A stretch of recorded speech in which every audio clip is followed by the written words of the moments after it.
my totally as always Tubular gamers. We're back with, you guessed it, another video. Today we're going to be talking about, I guess we're going to be talking about Capcom games.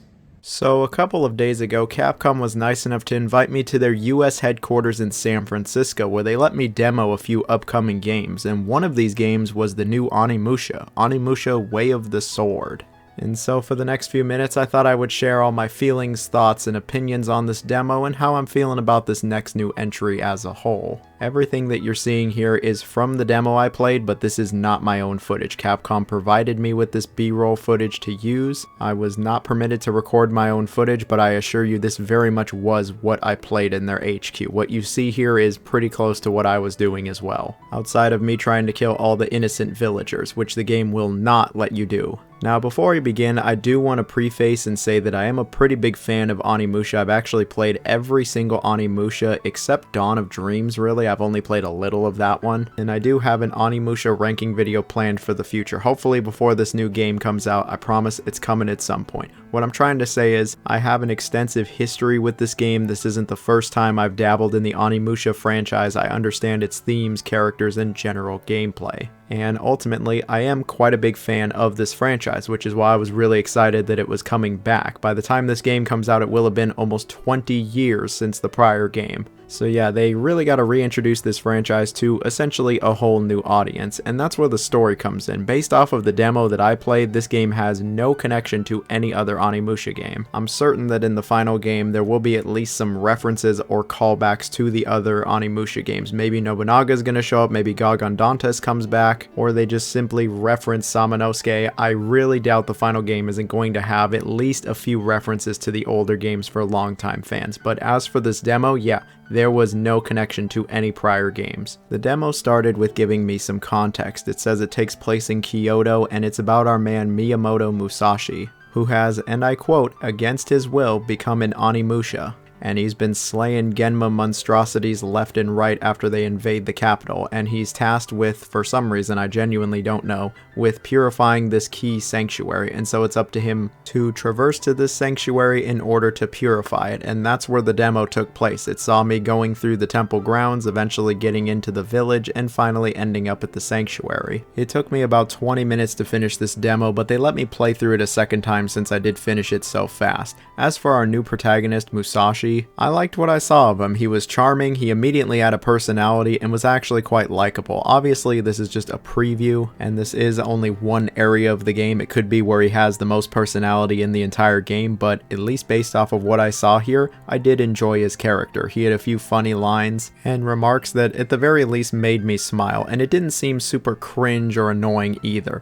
At one point, the Gauntlet starts talking to him, and he just calls it Gauntlet Lady, which the Gauntlet does not care for. And I thought it was just a fun little lighthearted interaction in otherwise a very serious game. But so far I like Musashi, and the tone of the game felt very much in line with the older Onimushas. Now let's actually talk about playing the game. The first thing you probably noticed is the camera angle. So the older Onimusha games all had fixed camera angles outside of Dawn of Dreams. It had a very awkward third-person camera. This, as you can tell, has a much more modern third-person camera. When you're not in combat, the camera angle is very similar to God of War 2018 and Ragnarok. But when you go into combat, the game actually zooms the camera out quite a bit so that you can see your full surroundings so you don't get jumped by enemies off screen. Honestly, God of War 2018 could have used this. And while I'm sure there are some people that will be annoyed that this game has that cinematic, over-the-shoulder, third-person camera that so many Sony games have, I actually thought it was utilized quite well here, and I can appreciate during combat that it zooms the hell out. So this demo was very linear. It saw me going in a straight line pretty much the entire demo. There was no alternate pathways, no secrets, no nooks and crannies, nothing of the sort. I was just moving forward from one enemy encounter to the next. I doubt the entire game will be this linear, but this demo certainly was. And so with that, let's talk about the combat. Now, I was pretty skeptical of modern day Onimusha combat. I was like, this is totally going to be a Souls-like, isn't it?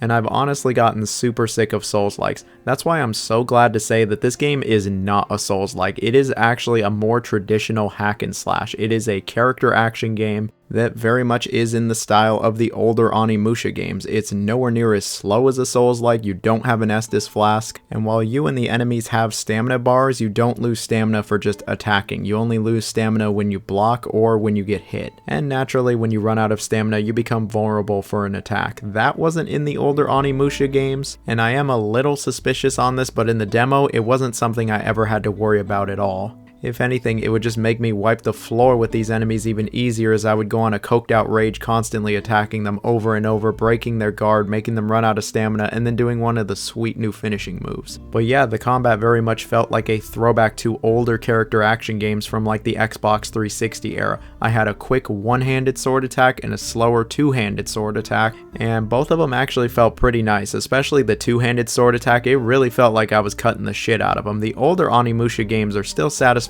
even to this day when it comes to the combat, so I very much was expecting the combat to feel weighty, punchy, and impactful, and based off of the demo I played, it absolutely was that. I was having a good time with the combat. Like the other Onimusha games, you can block enemy attacks where you're pretty much invincible, but you can't infinitely guard in this game like the old ones thanks to the new stamina system. That might be why they put it in. This game also features a parry. You don't need me to explain what a parry is to you at this point. I will say I did the parry a few times in this game and it didn't feel particularly all that satisfying, but I was also only doing it against these basic enemies in one boss. Maybe it gets to be way more fun down the line. But you know what was super satisfying? This game's finishing moves. There was some really cool finishers in here. The game makes you feel like you're just shredding through these monstrosities thanks to how awesome the finishing moves are. The whole game goes quiet and you just hear all this ripping and tearing. I liked it. And something else that was really satisfying was the eSyn. It actually does return from the older games, the really hard to pull off counterattack. I did do it a few times in the demo, and yeah,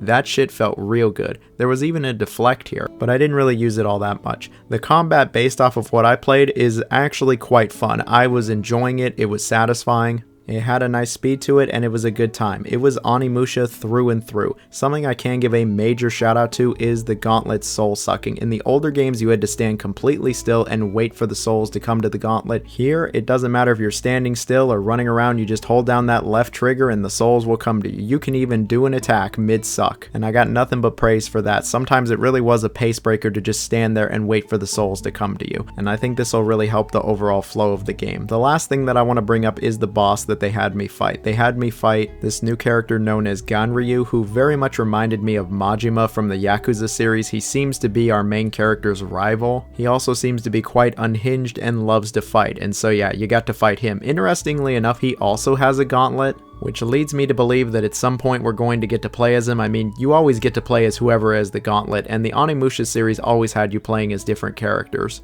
But for this demo, I just got to fight him, and yeah, it was a pretty decent fight. It was very fast, there was a lot of attacks, it was not like a Souls-like boss, and it was the only part of the demo that challenged me whatsoever. The guy next to me actually died during this fight. I didn't even come close to dying. I think I might have used one healing herb, yeah, those returned, but this guy really was a pushover. He was pretty enjoyable, and then the demo ended. So in conclusion, the 40 or so minutes that I played of this game were pretty awesome. The gameplay was really nice, the combat was excellent, it was immensely satisfying, and the game actually looked really good to boot. Like, this is a good looking game right off the bat. It also seemed really polished, especially for a game that feels so far away. When I played Marvel's Spider-Man 2 like 4 or 5 months before it released, it did not feel anywhere near as smooth as the final product. So for this game to feel as smooth as it does this far from release, it can only mean good things. The production values were absolutely on point. The voice acting, which was in English for me, was pretty good, and I walked away from this demo being incredibly impressed. This is what a modern day Onimusha really would look like, and I'm incredibly optimistic about the series' future. I think this is one you aren't going to want to miss. While I am weary about a few things like the stamina system, this is now easily one of my most anticipated games. I really can't wait for the final release, and I think people who enjoy action games are really going to like this one. Thanks again to Capcom for letting me play this demo. Really liked what I played so far. Can't wait for more.